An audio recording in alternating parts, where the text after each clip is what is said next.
मन माही प्रभु प्रसाद कछु दुर्लभ नाही। जो इच्छा कर ओ मन माही प्रभु प्रसाद कछु दुर्लभ नाही।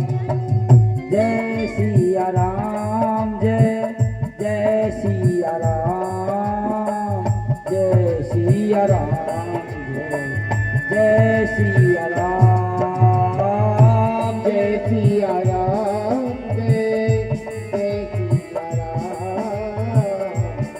सिया राम जय सिया राम। सजनों, इच्छा हमने ये चौपाई क्यों गई मानस की, जो इच्छा करहूं मन माही प्रभु प्रसाद कछु दुर्लभ नाही।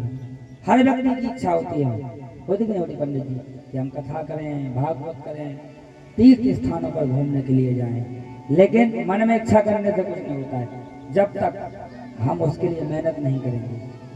सोचने से क्या होता है, हर व्यक्ति कुछ ना कुछ सोचता ही है कि हम ये कर लेंगे, हम जमीन ले लेंगे, गाड़ी ले लेंगे, घोड़ा लेंगे।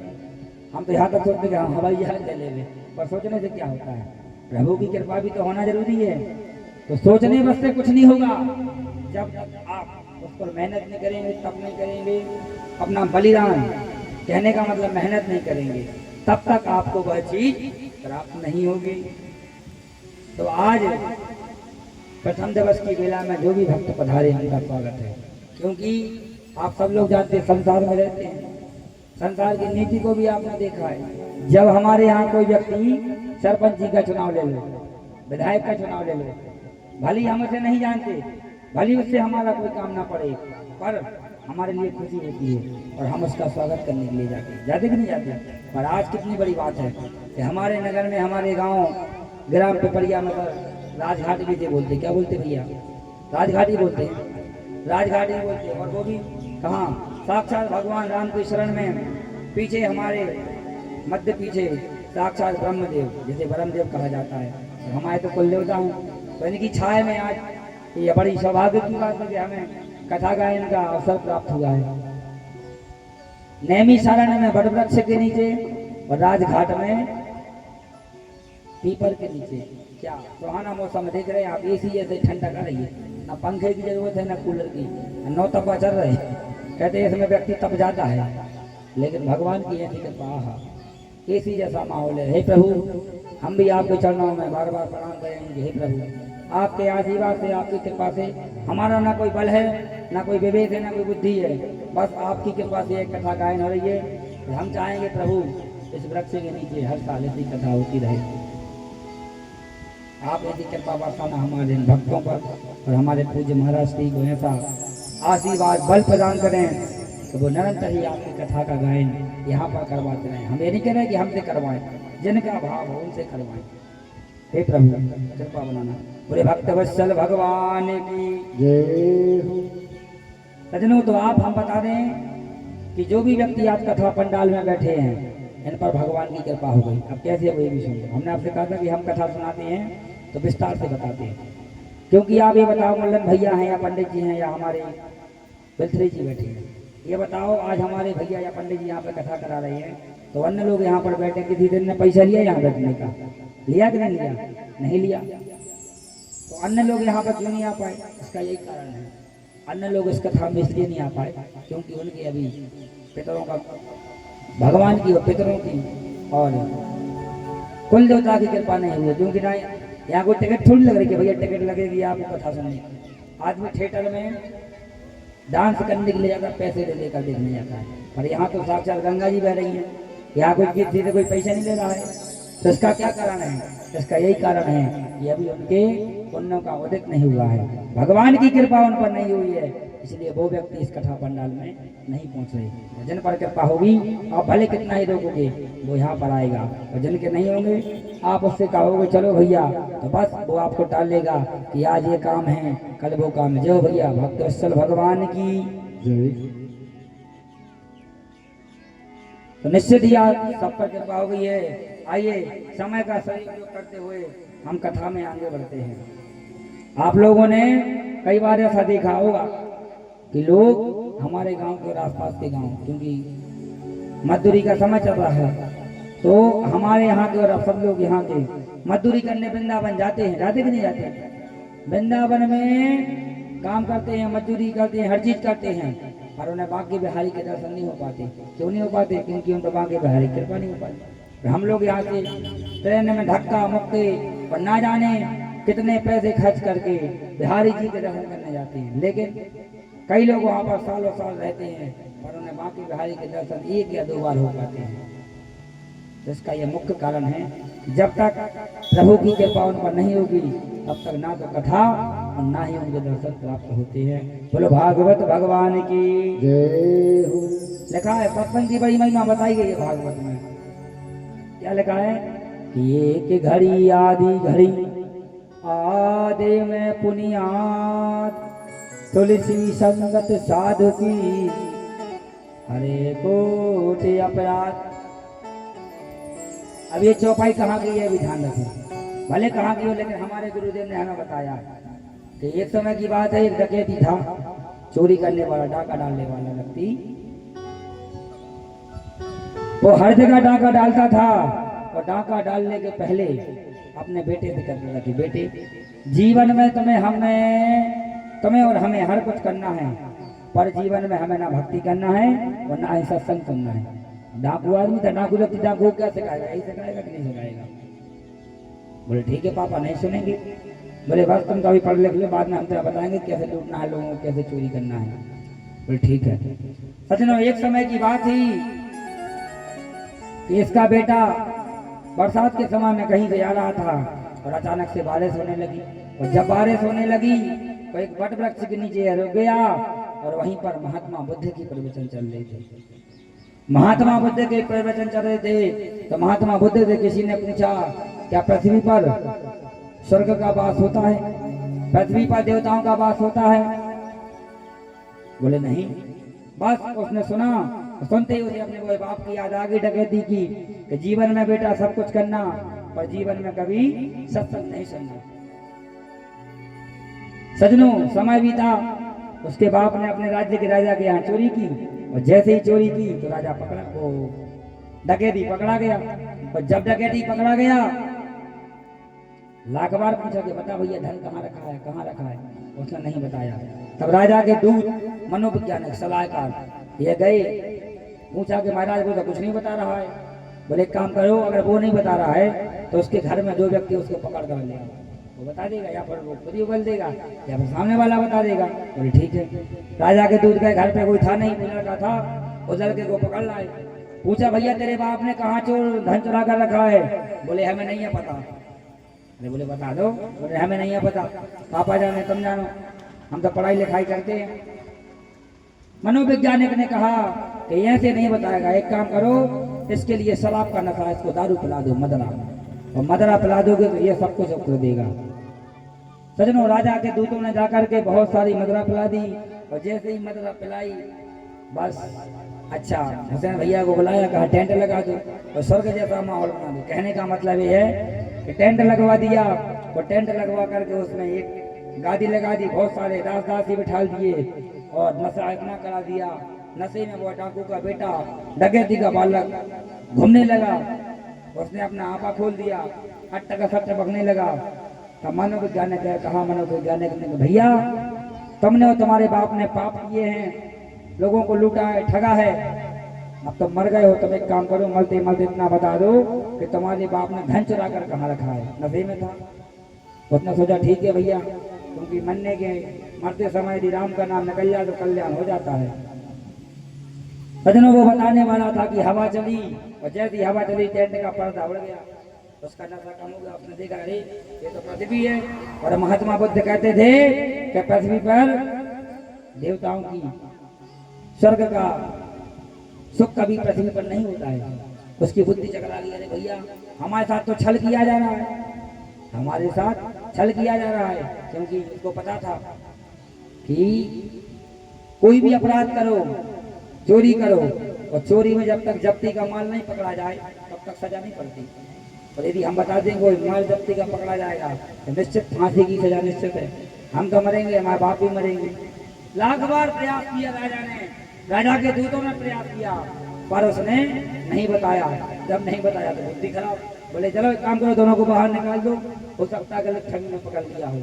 सजनों, जैसे ही दोनों बाप बेटों को कारागार से रिहा किया, रिहा करने के बाद में दोनों बाप बेटा गए और महात्मा बुद्ध के चरणों में गिर गए।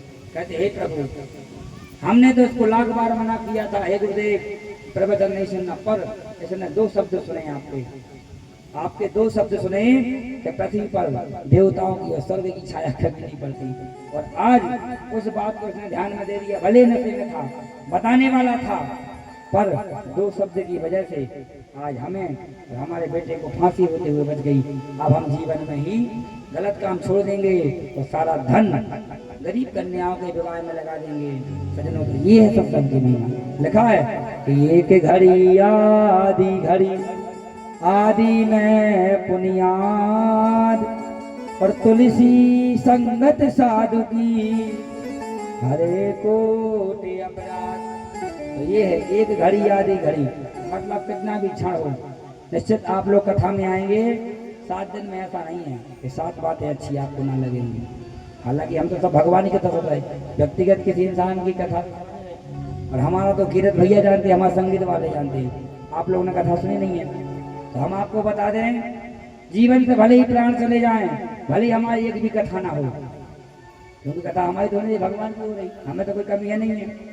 जीवन में प्राण भले चले जाएं, और ना ही तो जाति के ऊपर कथा हम करते, भैया बताया भैया किसी जाति का नाम लिया, और ना ही 7 बहू के झगड़े हम सुना सकते हैं।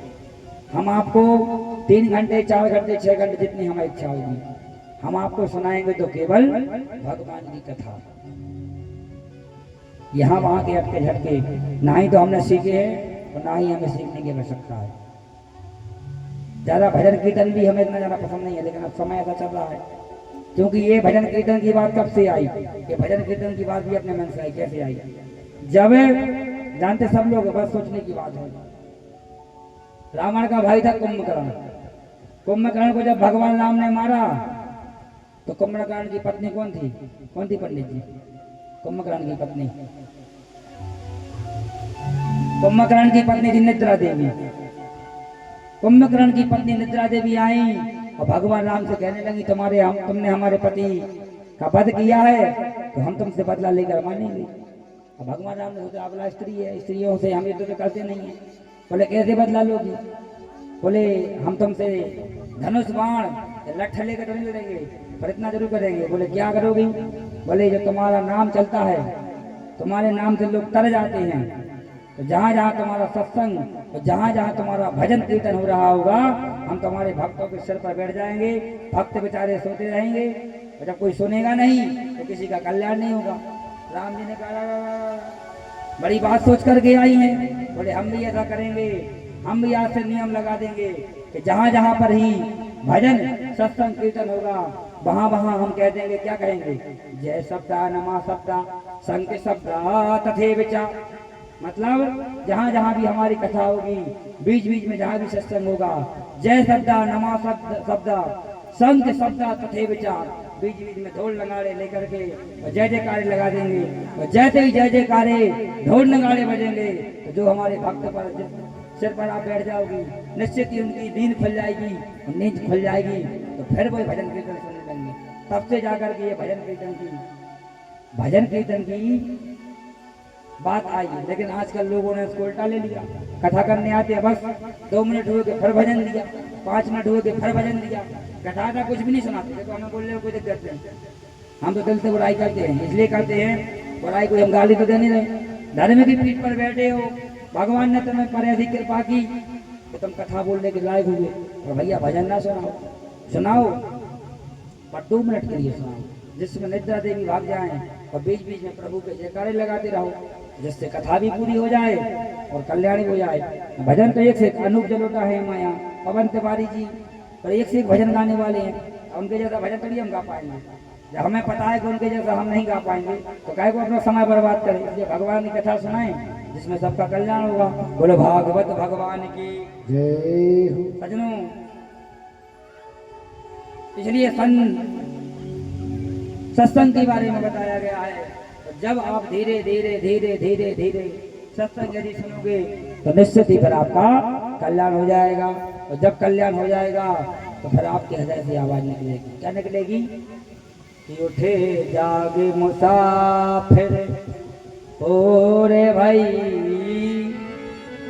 अबेरे ने कहा तू सोबत है, जो सोबत है सो खोवत है, जो जागत है सो पावत है।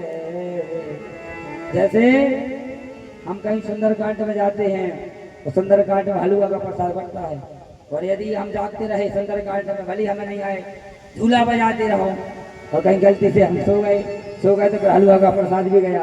वैसे ही भगवान की कृपा है। जो व्यक्ति इस समय जाग रहा, अक्सर लोगों के मन में ऐसी धारणा आ गई कि बुढ़ापे के भजन करेंगे।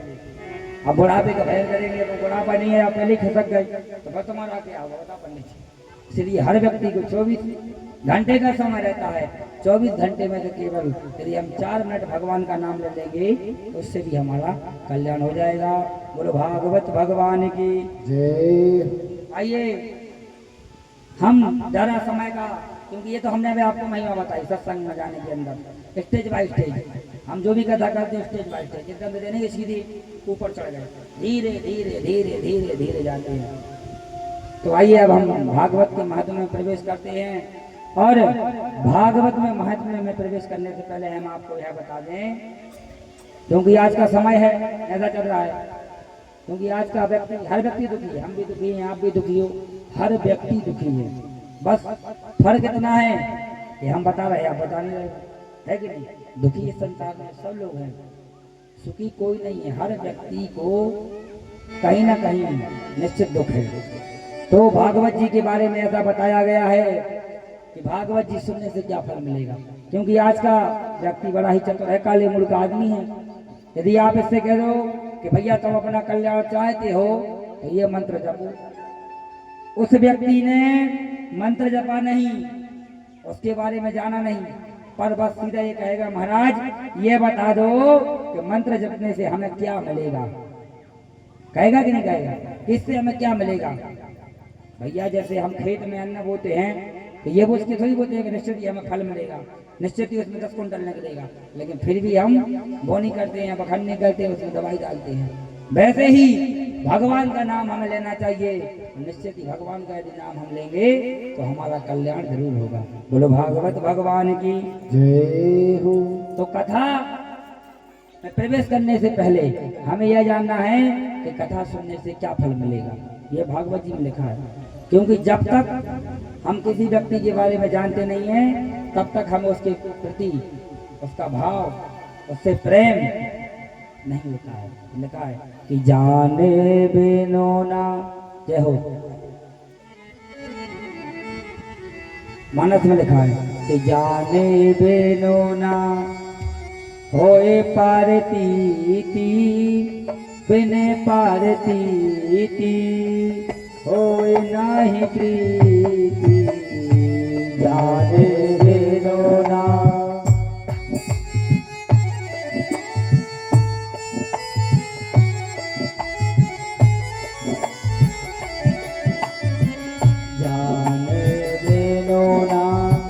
होए पारती बिने पारती होए नहीं प्रीति, सिया राम जय जय सिया राम, जय सिया राम जय जय सिया राम।